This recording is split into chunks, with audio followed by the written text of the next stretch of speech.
venido a este planeta a evolucionar, muy distinto a pegar un salto cuántico, tan de moda la cuántica.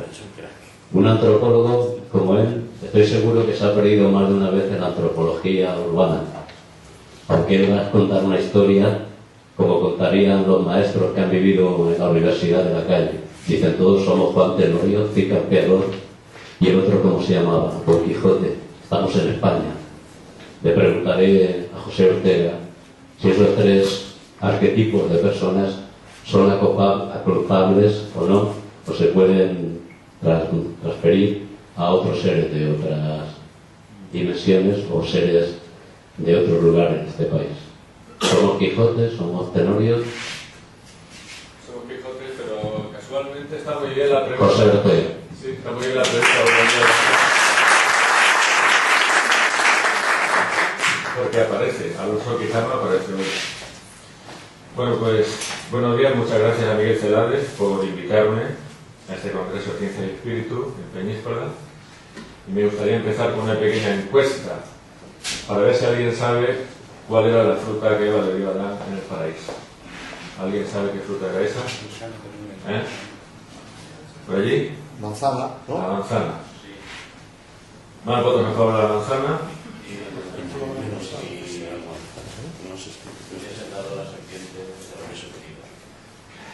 Ahumada. En el libro del Génesis no se habla de ninguna manzana. Ni era una manzana, ni es probable que fuera una manzana. ¿Por qué motivo estamos convencidos desde la pintura del Renacimiento del siglo XVII hasta la publicidad de nuestros días de que lo que Eva le dio a Adán era una manzana? Pues porque cuando la Biblia llega a Europa, en el suelo europeo lo que había era una profunda tradición popular y folclórica presente en los cuentos populares, en el mito, que asociaba la manzana con la inmortalidad.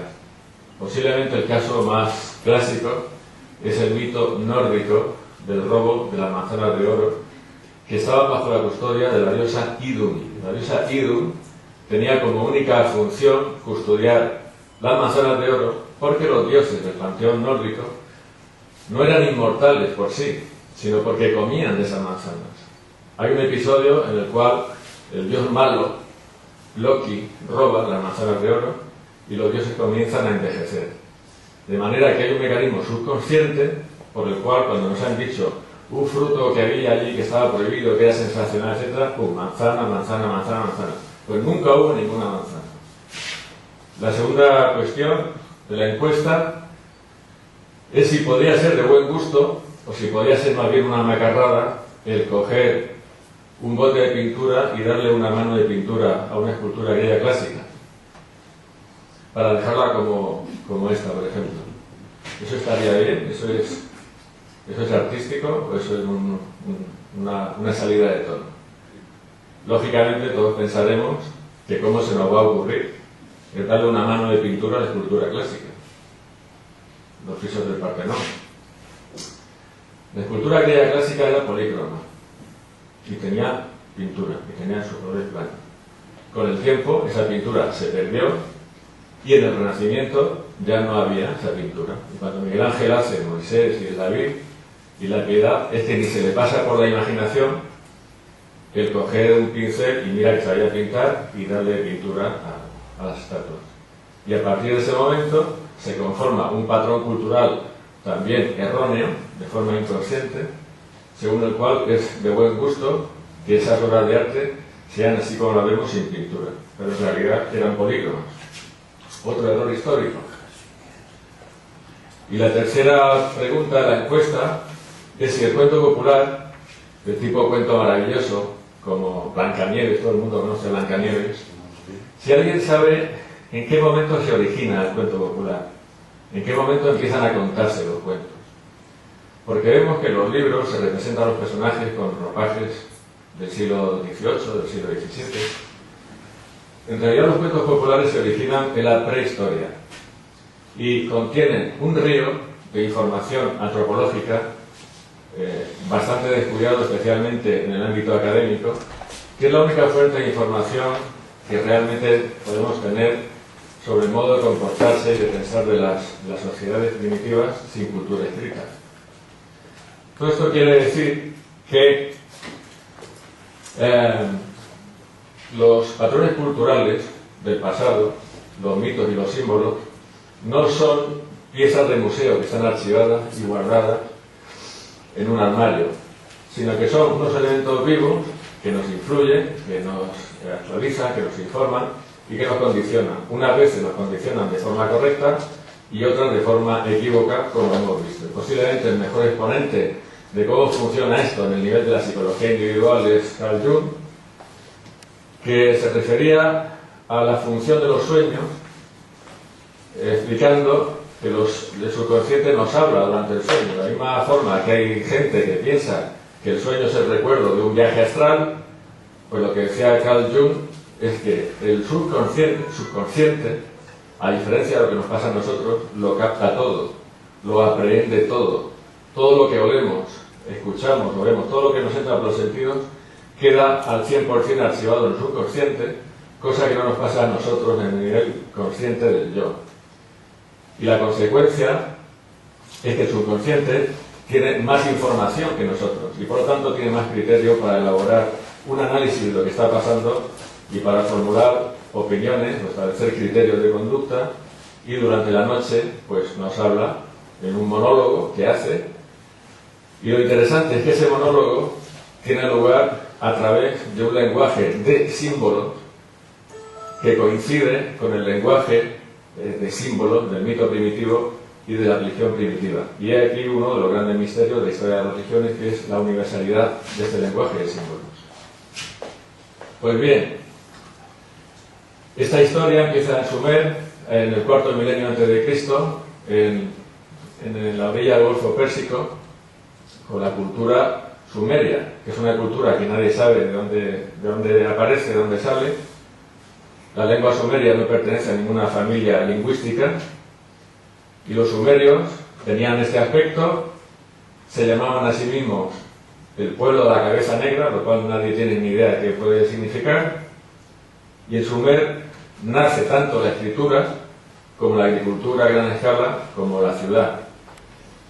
La función de la escritura, el motivo por el cual se inventó, es para establecer una estadística y tener una cuenta de los depósitos de cereales en el templo, que estaban a cargo de los sacerdotes. Lo que sucede es que una vez conocida y una vez usada, la escritura empezó a utilizarse para otros fines, como por ejemplo plasmar himnos religiosos y los mitos del país. Y así nació la primera literatura también.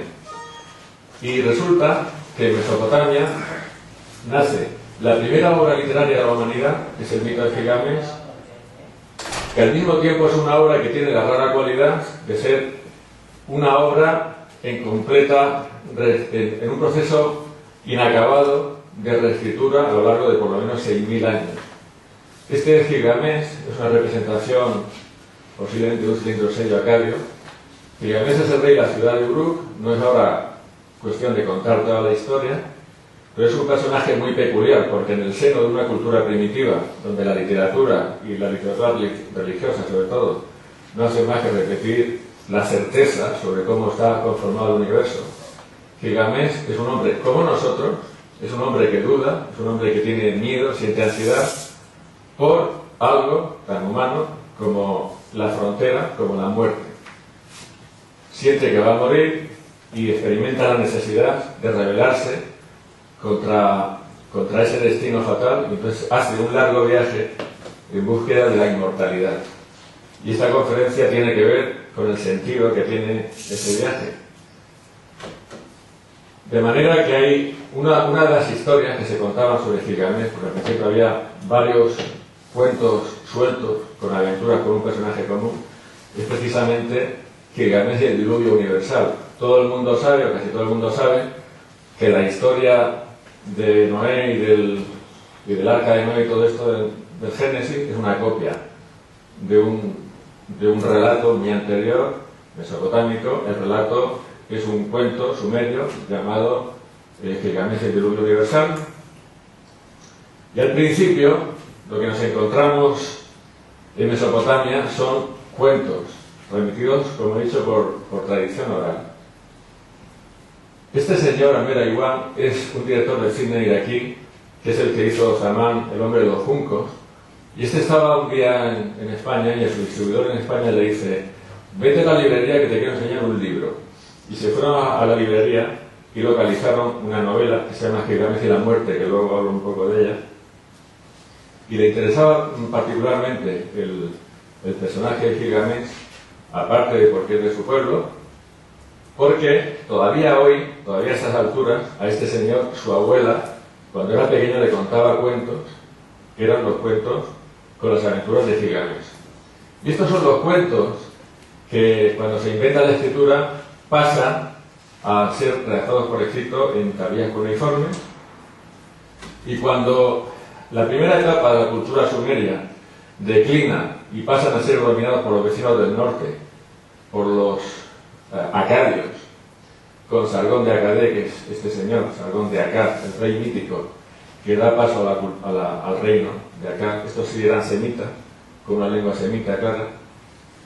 En esta fase sucede algo muy peculiar, y es que hay un escriba que tiene el inmenso talento de coger, no todos, pero sí muchos, de los relatos sueltos sobre las aventuras de Gilgamesh y compone con ellos un gran poema en 12 tablillas, que es esto. Esta es la cara más conocida del mito de Gilgamesh. Es un gran poema en 12 tablillas en donde se crea la gran épica de Gilgamesh, el gran poema de Gilgamesh, que luego tuvo versiones de lengua babilónica, asiria, que son también todos estos semitas, pero también en lengua hitita. Los hititas eran un pueblo de lengua indoeuropea, no semita, que habitaban en la península de Anatolia, lo que hoy es Turquía, y esto demuestra la inmensa popularidad que tuvo la aventura del rey Gilgamesh en búsqueda de la inmortalidad. En el siglo XIX se consigue traducir la escritura cuneiforme y se descubre en Nínive, la capital de Asiria, la biblioteca de Asurbanipal, en donde aparecen las primeras versiones del mito de Gilgamesh. Y en la segunda mitad del siglo XX se reinicia el proceso de reescritura del mito de Gilgamesh, porque hay unos cuantos autores que se dejan seducir por el mito y entonces escriben novelas sobre el personaje, en algunos casos completando con cosas nuevas que no existían en las tablillas mesopotámicas, y esta es una de ellas. Este es un Robert Silverberg, que es un clásico de la ciencia ficción, que escribe Gilgamesh el Rey. El Harald Brain en Alemania escribe el León de Uruk, que es una historia en la cual incorpora una infancia y una juventud de Gilgamesh, que eran cosas que no había en las tablillas mesopotámicas. Y que yo sepa, la única novela que hay escrita en castellano es Gilgamesh y la muerte, que la escribí yo y se publicó en el 90, se reeditó en el 95. Y con esta historia yo lo que intenté fue sobre todo rellenar de contenido el viaje, porque hay muchas lagunas, hay muchas líneas perdidas en las tablillas cuneiformes sobre qué es lo que sucede durante ese viaje, y yo así pues escribí esta novela y con algún cambio o con alguna aportación que la explico luego. Bueno, todo esto es lo que nos interesa del viaje. Cuando Gilgamesh inicia su viaje hacia el monte Nisir, donde estaba Siusudra, el hombre inmortal, le dicen: no vayas para allá, está muy lejos, es peligroso, y además ese viaje solamente lo ha hecho Utu, el patrón de los caminantes. Utu, apodado el héroe, casualmente. Utu es el dios del sol, sumerio. Esto es un cilindro sello que representa al dios Shamash, que es la versión acadia de Utu, dios del sol. Y vemos que le salen unas llamas de los hombros, indicativo de que efectivamente es el dios solar, y está saliendo de un agujero en la tierra, y ese agujero es por donde sale el sol en el extremo oriental, después de haber estado circulando por el mundo inferior. Y esto nos da un primer indicio de cuál es la derrota que sigue Gilgamesh, cuál es el rumbo que sigue. Está siguiendo un rumbo igual que el del sol, de oriente a occidente, está imitando al sol y se está transformando en cierto sentido pues en un héroe solar. Y esta animación, que a lo mejor ahora sí que entra, vamos a probar. Y mientras aguardaba, cayó en la cuenta de algo. El viento le había dado vida, cuando su padre, Lugalbanda, conoció a su madre en la cima de una colina.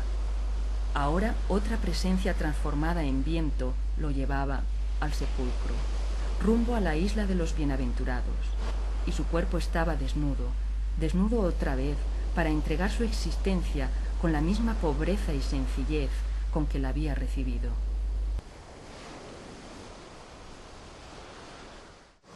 Hay una noticia de Robert Graves, yo no lo he leído esto en ningún otro sitio, pero dice que hay una versión del mito de Gilgamesh en el cual se cuenta que va buscando el monte Nisir rumbo occidente, navegando en un caldero por el mar.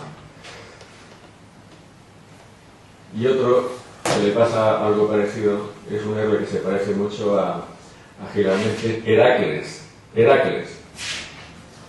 Quiero decir que hay trabajos que vinculan a Gilgamesh con Heracles porque buscan una correspondencia entre el mito de Gilgamesh en 12 tablillas y los 12 trabajos de Hércules, de Heracles, donde además hay elementos del zodíaco.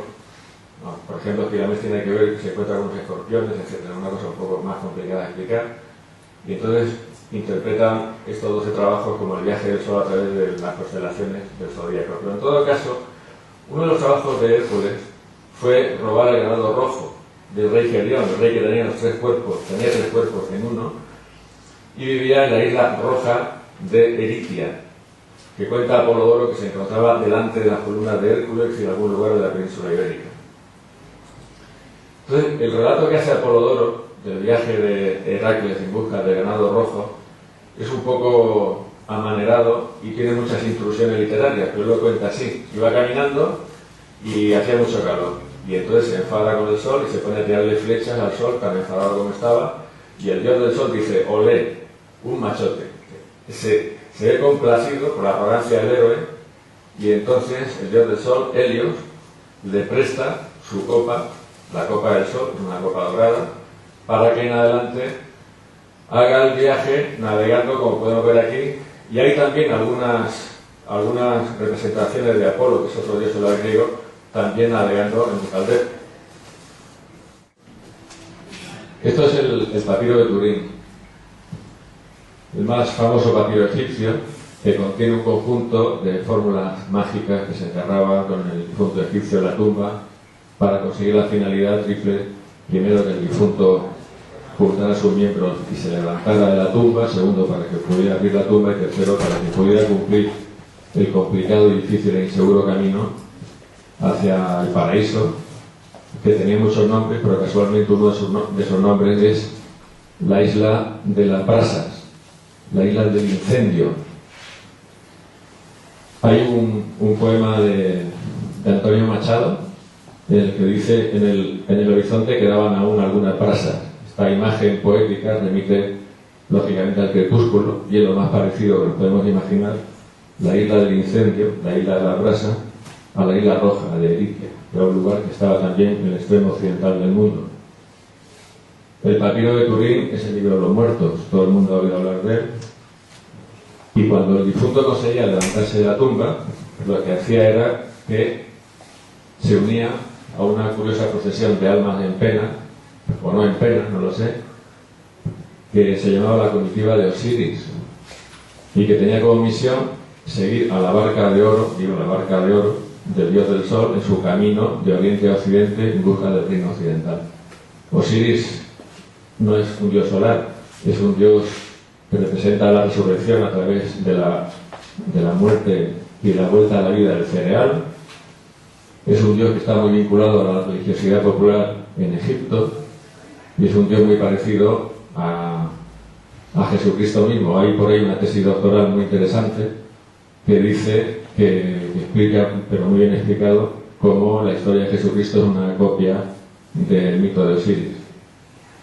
Y de hecho los egipcios, la religiosidad más popular y más pegada al suelo, decían: como Osiris murió y resucitó, así también nosotros moriremos y resucitaremos. Pero el dios que llevaba la barca solar era el dios solar.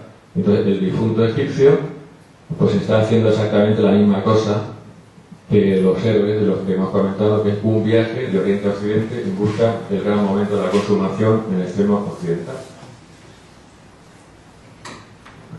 Bueno, pues yo he estudiado todo lo que he podido los cuentos populares, y una vez escribí un artículo en una revista de arqueología en el cual yo sostenía una teoría que es mía, me puedo equivocar, pero lo que yo pienso es que en muchos casos lo primero que se escribió, lo primero que se inventó, lo primero que se contó fueron los cuentos populares, y de algunos cuentos populares se han fabricado algunos mitos. Y en concreto, yo, en una recopilación de cuentos que hice en su momento, encontré uno que luego vi que estaba en la colección de los hermanos Grimm y estaba dispersado por bastantes partes en Europa, que es el precedente, es la materia prima de la que luego salió el mito de Isis y Osiris. Bueno, pues en el cuento popular, del tipo cuento maravilloso, la esencia de esta narración es siempre el viaje. Siempre hay un viaje en el cual, aunque en el cuento popular no hay nombres propios, ni de personajes, ni de lugares, al héroe, al personaje que camina, le dicen al principio: tienes que ir al borde del mundo, tienes que ir al más lejano de los países. Siempre se describe el reino encantado, la meta de ese viaje, como algo extraordinariamente lejano. Y hay algún cuento suelto de la colección rusa de Afanasiev en el que se dice que ese reino está en Occidente, pero normalmente no hay pistas. Y aunque no hay pistas, sí que hay alguna referencia simbólica muy curiosa y muy graciosa que vienen de la colección rusa también, porque al héroe le dicen: coge un ovillo de lana, échalo a rodar y síguelo. Ese ovillo de lana es una elaboración simbólica del sol. Y hay un cuento en concreto en el cual le dicen: lanza el ovillo tres veces y llegarás con cada vez a un reino, que son el reino de cobre, el reino de plata y el reino de oro. Este camino triple del sol es algo clásico justamente del mito egipcio, porque en el mito egipcio el camino del sol también se divide en tres. El sol es Petri, el escarabajo de oro, cuando asciende al cielo. Es una imagen muy afortunada porque el escarabajo vive debajo de la tierra, hace agujeros y sale del fondo de la tierra, lo mismo que hemos visto que salía del fondo de la tierra el dios Utu, o el dios Shamash, y entonces extiende sus alas y sale al cielo. El sol es Ra en la plenitud de su poder, en el cenit, y es Atum, el sol de la tarde, en el decaer del sol, cuando se encamina al reino encantado, al paraíso final, donde se mete para caminar durante las 12 horas de la noche, debajo de la tierra. Y Atum es representado como un caminante que se apoya sobre un báculo porque se supone que está fatigado de tanto caminar. Por cierto, que este Atum es la versión del dios Sol que eligió el faraón Akenatón para fundar en él su reforma religiosa, que le cambió las funciones, la forma y todo lo demás. Atum. Bueno, pues muy bien. Aquí vemos dos imágenes en las cuales a la izquierda tenemos al dios Utu, a este ya lo conocemos, está saliendo por un agujero, y a la derecha lo que vemos es a un guerrero Nuba del Sudán que está entrando y saliendo por un agujero. Estas dos imágenes tienen cierta semejanza y cierta desemejanza. Los dos están saliendo de un agujero, pero la diferencia es que el Utu está haciendo un viaje en el espacio desde A hasta B. Ya sabemos que es de oriente a occidente, bla bla, etc. Y el guerrero Nuba lo que está haciendo es una ceremonia de iniciación a la edad adulta. Entonces está pasando por un agujero, pero no va a ningún sitio. Está haciendo un viaje en el tiempo. Ese viaje en el tiempo le lleva a su propia maduración como persona, porque antes de pasar por el agujero es un chico, es un joven, y cuando ha salido y ha cumplido el rito de paso, es un guerrero, es un adulto, está perfectamente integrado en la comunidad como ciudadano. Y esto tiene mucho que ver, o tiene todo que ver con lo que yo quiero contar de lo que significa el viaje del héroe. De hecho, hay algunos cuentos populares que también definen la entrada al reino encantado a través de un canal angosto, y aquí tenemos un canal angosto en el viaje en el espacio y tenemos un canal angosto en el viaje en el tiempo. Vladimir Prok es un ruso, un estudioso del cuento popular, que además de darnos toneladas de información buena sobre los contenidos antropológicos del cuento, aplica la lingüística estructuralista al análisis del cuento, de la estructura narrativa del cuento popular, aislando una serie de conceptos, una serie de funciones, que son muchas más de las que hay aquí, pero que he elegido estas porque son las que me interesa comentar.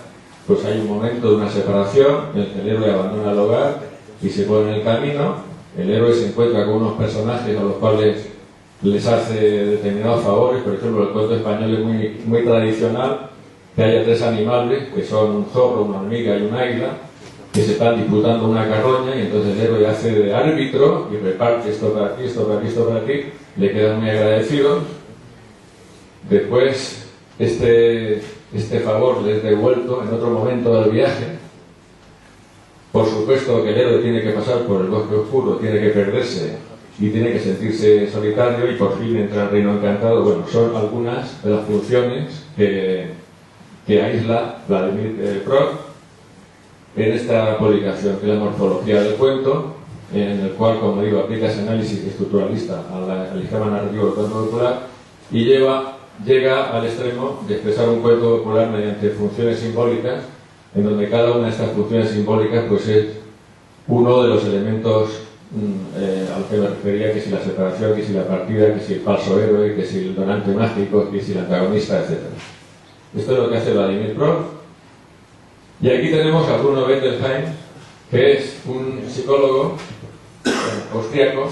Es un judío superviviente del campo de exterminio de Dachau, que sin embargo se suicidó en 1980, pero antes de eso nos dejó una clave muy importante para decodificar un contenido oculto en el cuento popular. Y ese contenido oculto es realmente simple, es muy simple. Y es que el cuento popular, que nos describe un viaje del héroe, de un personaje joven, en busca de un imposible, está relatando en realidad un viaje en el tiempo, que es lo que le pasaba al guerrero Nuba. El cuento maravilloso, cuento del viaje, es una metáfora, es una imagen, es una alegoría. Cuando se nos dice que el héroe va al reino encantado, lo que se nos está diciendo es que el joven se encamina hacia su propia madurez, que el adolescente ha iniciado el camino, está cubriendo el camino hacia la edad adulta. Y tomando más o menos las categorías que había dado Vladimir Prof, pues por ejemplo, lo que cuenta Bruno Bettelheim es que el héroe tiene que irse de casa, el niño tiene que irse de casa muy joven, y a menudo el protagonista de los cuentos no es solamente un hombre o una mujer muy joven, sino que además es el menor de tres hermanos. El hermano mayor intenta la aventura, fracasa, el segundo fracasa, y el pequeño es el que tiene éxito. ¿Por qué? Porque los cuentos populares tienen como misión afianzar la autoestima del niño para impulsarlo hacia el camino de la vida y hacia la aventura de la vida. Y es el menor, es el pequeño de la familia el que necesita que le empujen más y que le convenzan más de que no es un inútil, de que no es un niño chico incapaz, sino que lo puede hacer y lo debe hacer. Nos dice también el cuento que tenemos que hacer el bien desinteresadamente, y el Bruno Bettelheim lo incorpora como un código a la vida: haz el bien desinteresadamente, porque te va a ser devuelto, duplicado en algún momento del futuro, posiblemente cuando más lo necesitas. El bosque oscuro del cuento popular representa las crisis personales y estos momentos de duda, de desorientación que tenemos, de los cuales creemos que no somos capaces de nada y que nuestra vida es un fracaso, y ahora hablo un poco más de ese tema.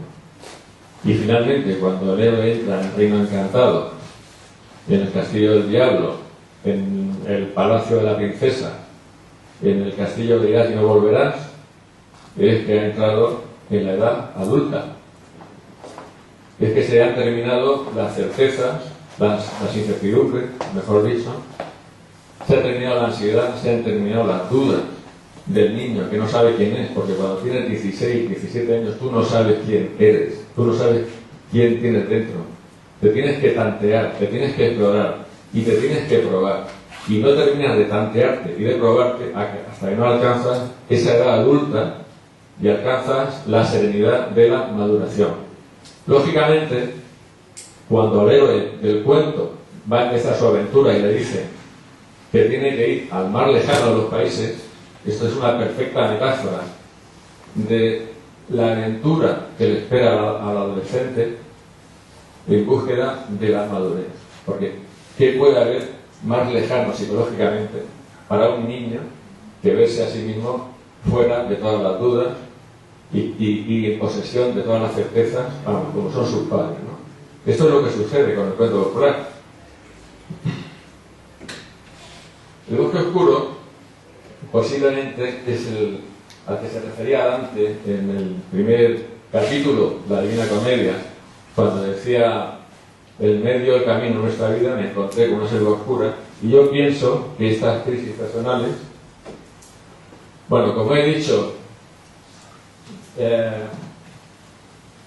el cruce de este bosque donde el héroe del cuento se pierde y cree que no va a salir nunca de él, que nunca va a encontrar la salida ni la solución, es una metáfora del sufrimiento personal, del dolor personal, del sentimiento de fracaso que casi todos hemos experimentado en la vida. Yo creo que hay una falta de conciencia sobre el significado de las crisis personales y del dolor humano, porque generalmente se considera que es algo total y absolutamente inútil. Yo creo que no, por un motivo muy sencillo y muy simple. Es que si tú has sufrido, eres capaz de contactar con el sufrimiento de los demás, de ponerte en el lugar de los demás y de ayudar a los demás, que es en lo que consiste esto. Eso es lo que consiste esto, porque a estas alturas yo creo que ya estamos convencidos de que el fin de la vida de cada uno de nosotros es convertirnos en héroe, pero eso no lo puede conseguir cualquiera, por lo menos si no se pone anímicamente en el lugar de los otros. Quiero poner un ejemplo. Yo estaba trabajando hace muchísimos años en una oficina y había dos señoras en esa oficina que habían entrado a trabajar antes de los 20 años y tenían más de 60 y no tenían familia, dos hermanas. En esa época ya había crisis económica, era el 84. Y entonces aparece en prensa que un trabajador desempleado se había ahorcado, se había suicidado. El comentario que hicieron estas dos hermanas fue particularmente duro. Mira el tiempo que pasó y me acuerdo. Ellas dijeron: tiene mucho cuento. Tiene mucho cuento. Esto es lo que dijeron las hermanas. ¿Esto qué significa? Esas hermanas nunca jamás en su vida habían tenido que preocuparse por encontrar trabajo, ni por haber perdido el suyo, ni por mantener una familia, porque nunca habían tenido familia.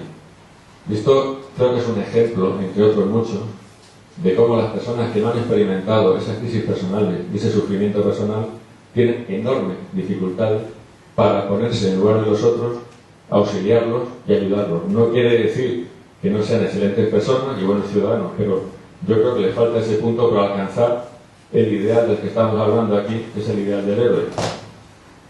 Porque lógicamente, si queremos tanto hablar del héroe, como me gusta el héroe, tenemos que perfilar un poco en qué consiste. Y no es el héroe el que va al gimnasio, no es el héroe el que tiene bíceps, ni el que pega mamporros, sino el que sirve. La esencia del héroe es servir y ponerse en la situación anímica del otro.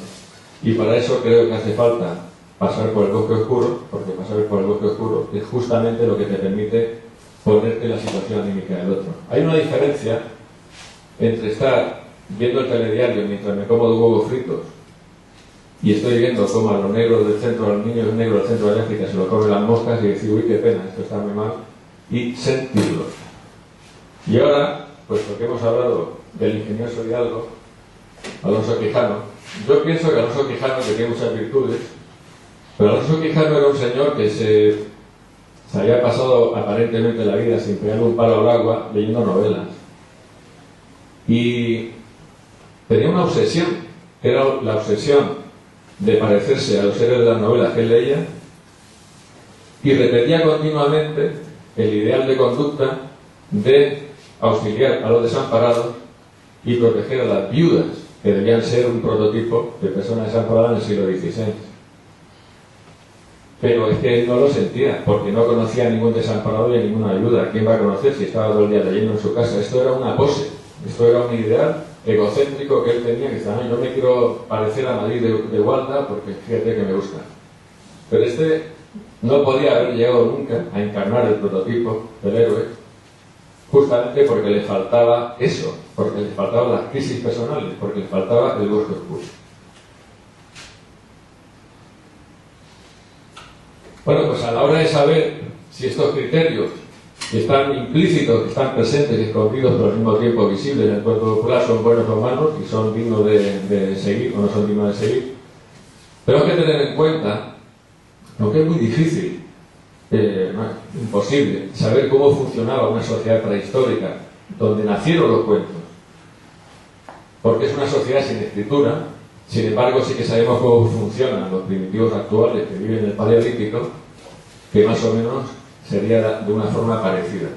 Pues son sociedades en las cuales no se sabe lo que es el suicidio, no se sabe lo que es el psiquiatra, no se sabe lo que es la depresión y no se sabe lo que es la violencia de género.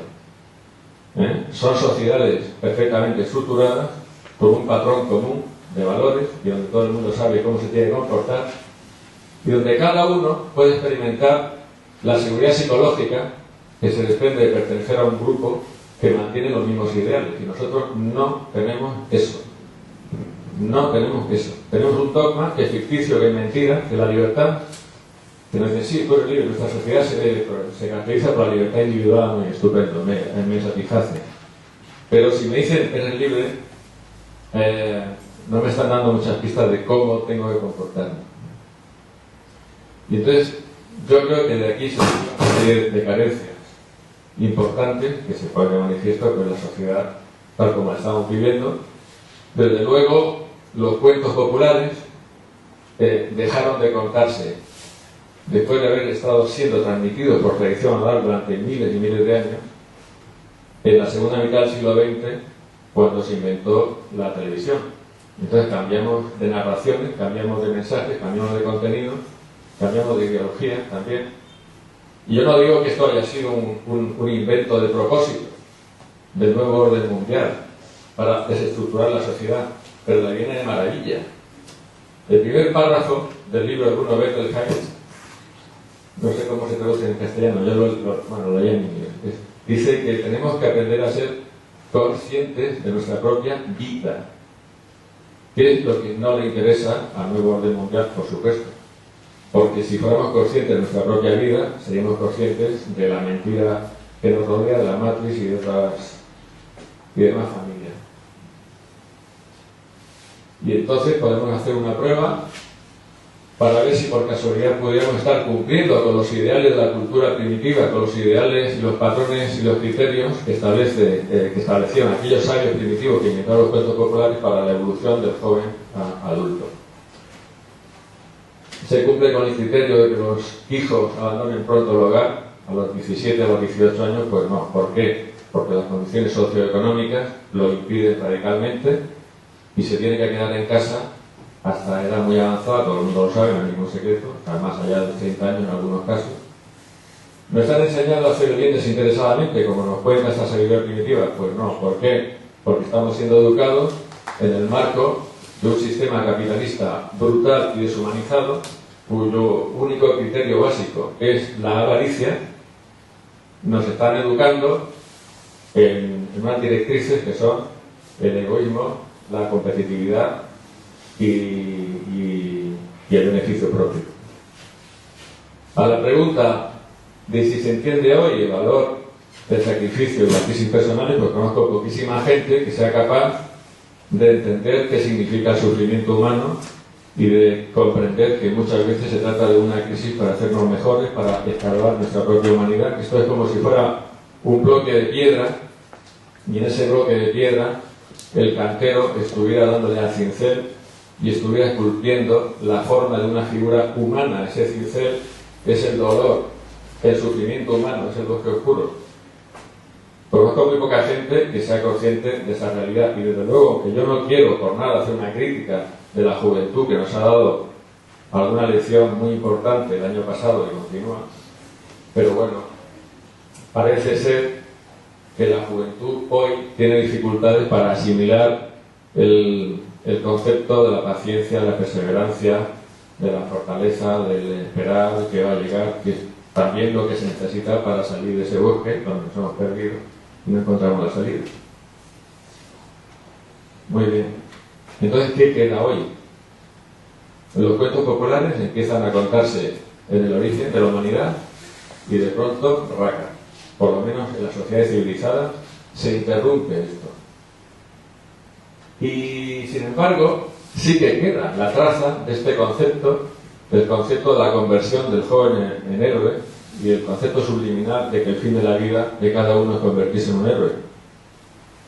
Yo me sorprendí mucho un día que hacía un curso de guión de cine y un monitor se sentó y dijo: para saber escribir un guión de cine bien, hay que haber leído a Vladimir Prot, curioso, el ruso, el del análisis estructuralista, porque resulta que la estructura narrativa del guión de cine, planteamiento, nudo de desenlace, pero también todos los conceptos aislados que había llegado este señor, de que si el héroe, que si la partida, que si la separación, que si el antagonista, todo esto, que está en el guión de cine, está copiado de la estructura del cuento popular. Está copiado. Esta señora, Linda Seger, es analista de guión en Estados Unidos. Su trabajo consiste en que le dan los guiones que terminan los guionistas y antes de que eso se pueda convertir en una película en la que hay que invertir una fortuna, pues ella lo revisa. Es la persona que más sabe de guión en el mundo. Y Linda Seger publica un libro que en castellano se llama Cómo convertir un buen guión en un guión excelente, que de forma muy sorprendente se parece muchísimo a la morfología del cuento de Vladimir Prot, porque en este libro va analizando todas las categorías a las cuales se refería Vladimir Prot, etcétera, etcétera, etcétera. Muy bien. Yo pienso que sí es cierto que el ideal del héroe, que el ideal del camino del héroe, de la conversión del joven en adulto, generoso, capaz de ayudar a los demás, que es lo que es un héroe, se ha conservado a través del cine. Y se ha conservado a través del cine de aventura, especialmente el cine norteamericano. Pero pienso que en esa conversión se ha perdido algo de calidad, se ha perdido algo importante. Porque claro, sí que es cierto que el cine encarna ese tipo de personaje, que se crece a sí mismo, que se justifica, que se demuestra que es capaz, pero los cuentos populares no tienen ideología. Y el cine sí, y el cine americano sí. Y no es el cine americano de aventura. Quiere decir que yo, aunque no he tenido el placer de ver estas películas, pero pongamos Rambo 1, Rambo 2, Rambo 3, Rambo 4, Rambo 5, Rambo 6, Rocky 1, Rocky 2, Rocky 3, Rocky 3, todos estos pueden encarnar el ideal del héroe, pero me están haciendo un regalo que yo no quiero, también de forma subliminal, que me están colocando una ideología que a mí no me interesa. Entonces, la industria del cine, que maneja una fortuna en dinero, pues no creo yo que sea un sector económico precisamente antisistema. Entonces, no todas, por supuesto, pero muchas de estas películas nos están haciendo llegar unos mensajes ideológicos que a lo mejor no son los que queremos nosotros a través de la estructura del cuento popular, y por tanto yo aquí veo que se ha perdido algo en el cambio. Entonces, aprecio dos procesos paralelos. Uno es este que ahora lo explico un poco mejor, y el otro tiene que ver con El secreto. Yo no tenía ni idea de que existía este libro hasta hace 2 años, en que llegó a mi mano, me enteré, lo leí, muy bien, muy interesante. Y un día estaba tomando café con mi amigo Manolo Conesa, que es un gran entendido en filosofía, y le pregunté: Manolo, ¿tú qué opinas del libro El secreto? Y dice: pues es que el secreto no es más que las 7 leyes espirituales, redactados de primera forma, en manera del libro, las 7 leyes de la hermética. Y tampoco sabía yo lo que era eso, había oído hablar de Hermes Trismegisto, pero bueno, del proceso paralelo de deterioro de los valores importantes espirituales que yo veo es este. Aquí tenemos a un personaje mítico que posiblemente nunca existió, Hermes Trismegisto, que deja las 7 leyes espirituales, que después viene una autora, una señora, hace un libro con un estilo muy norteamericano, y da al gran público una versión deteriorada, una versión de calidad inferior y utilitarista. Digo utilitarista porque en este libro, entre otras cosas, se proponen estas técnicas para fines no precisamente muy espirituales, como acostarse con una señora, que yo he leído, que lo pone.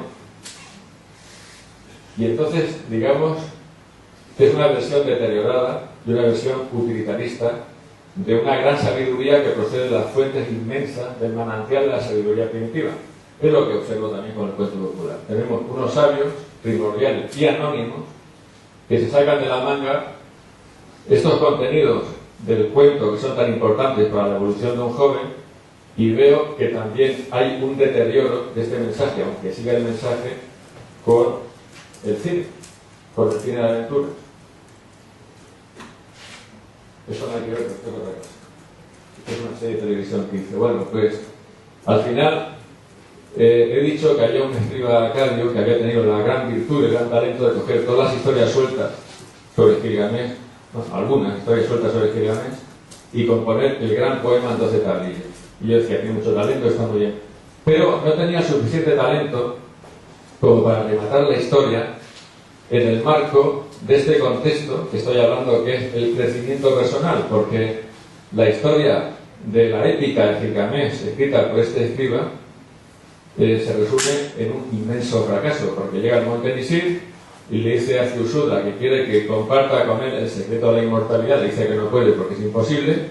La inmortalidad se la habían regalado los dioses después de las aguas del diluvio habían remitido como un regalo, y se vuelve con las manos vacías. ¿Sabes lo que hice yo con esta historia? En ese proceso al que me refería al principio, de que la historia está continuamente en actualización y en fase de ser completada, con respecto a la estructura narrativa y a lo que pasa en el monte Nisir y todo esto, pues fue darle al final de la historia un sentido que tiene que ver con este concepto de viaje del héroe, de crecimiento personal y de viaje interior.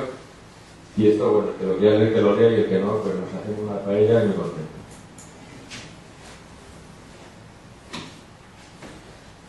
Estos son libros de mi estantería. La colección de Jonasier, los hermanos de Espinosa en Castilla y León, Afganistán, pues todo. Tú no te puedes coger a un niño pequeño, no te puedes coger a tu hijo, sentarte a los pies de la cama de tu hijo y decirle una noche: te tienes que ir pronto de casa. Con 17 años te quiero fuera de casa. Y a la siguiente noche sentarte a los pies de la cama del niño y decirle: con 17 años te vas de casa. Y al día siguiente, y al otro, y así 3 años. Porque el niño se va a creer que no lo quiere. Tampoco te puedes sentar a los pies de la cama de un niño y decirle: niño, tienes que ser bueno. Y al otro día: niño, tienes que ser bueno, porque se va a aburrir. Es que lo matas de aburrimiento. Y tampoco te puedes sentar a los pies de la cama de un niño y decirle: oye, niño, va a haber un momento en tu vida en el que te lo vas a pasar fatal, como lo que decía Serrat: nadie puede impedir que sufran nuestros hijos. Te lo vas a pasar fatal. Vas a estar en un bosque oscuro que vas a estar sufriendo, pasándolo, y una noche, y otra noche, y otra noche, porque el niño va a tener pesadillas.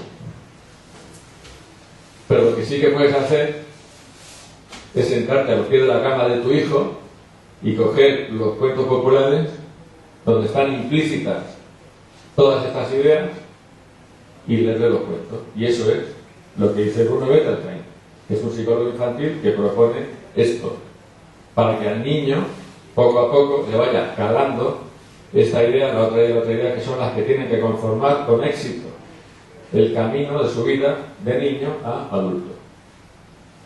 Yo empecé a recopilar cuentos populares con 19 años, después estuve trabajando, estuve estudiando, estuve intentando hacer entrecruzamiento de datos, publiqué un libro con la Universidad de Murcia sobre antropología de los cuentos populares en el 92, y también me senté muchas veces a los pies de la cama de mis 2 hijas y les leí estos cuentos.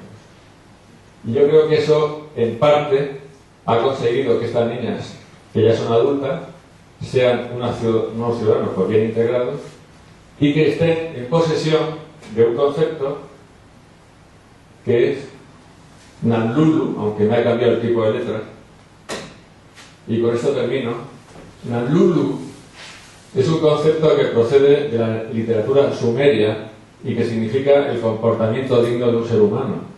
Es decir, el ideal del hombre maduro, o de la mujer madura, del héroe, de la persona que ya ha adquirido esa seguridad y que dedica todo lo que sabe, toda su creatividad, todo su tiempo al servicio de los demás y al servicio de los débiles, y que se tiene, en resumidas cuentas, el comportamiento digno de un ser humano, pues es el que efectivamente tiene Nanlulu. Yo pienso que, a lo mejor me equivoco, porque yo no tengo nivel para dar lecciones a nadie, pero me da a mí por pensar que el ministro de Educación y Cultura a lo mejor le habla de esto y no tiene ni idea, no sabe ni de lo que se trata. Y entonces yo, para terminar, pues bueno, quiero decir que ya vale de tanto coaching, y ya vale de tanto marketing, y ya vale de tanto instruir a los jóvenes para que se transformen en tornillos de un sistema productivo capitalista, y que no estaría de más pues el echar alguna vez alguna mirada al pasado, y esto es lo que hemos intentado hacer hoy. Gracias.